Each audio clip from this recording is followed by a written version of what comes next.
শিখছি কিভাবে একটা অ্যাকাউন্ট কানেক্ট করা যায় এবং আনলক করা যায় কমান্ড প্রম্পট দিয়ে এসকিউএল এর ক্ষেত্রে। আজকে আমরা শিখবো কিভাবে এসকিউএল এ কাজ করতে হয়, এসকিউএল এ ঢুকে কিভাবে আইডি পাসওয়ার্ড দিয়ে কানেক্ট করতে হয়, টেবিল ক্রিয়েট করতে হয়। সো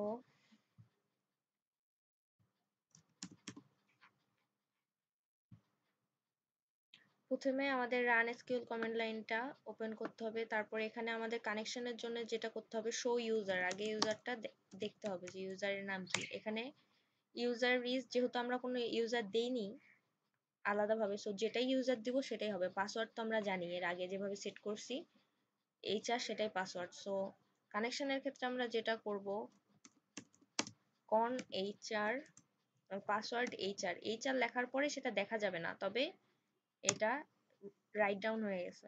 সো কানেক্টেড এর পরে আমাদের যেটা করতে হবে সেটা হলো ক্রিয়েট এ টেবিল। একটা টেবিল ক্রিয়েট করতে যেটা করতে হয় সেটা করতে হবে।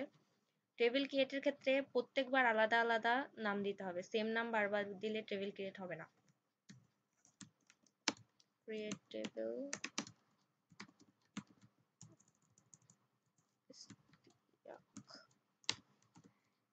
আইডি নাম্বার অলওয়েজ ইন্টিজারে হবে, কজ 1 2 3 4 এই ধরনের নাম্বারই আমরা যেহেতু আইডি নাম্বার হিসেবে নিই, সো এটা ইন্টিজারে হবে। আর নেম ভার্চার, ভার্চারের মধ্যে আমরা 50 লিখছি কারণ কার নাম কত বড় হবে তার তো ঠিক নেই, সো 50 নিয়ে রাখছি যাতে স্পেস কম না পড়ে।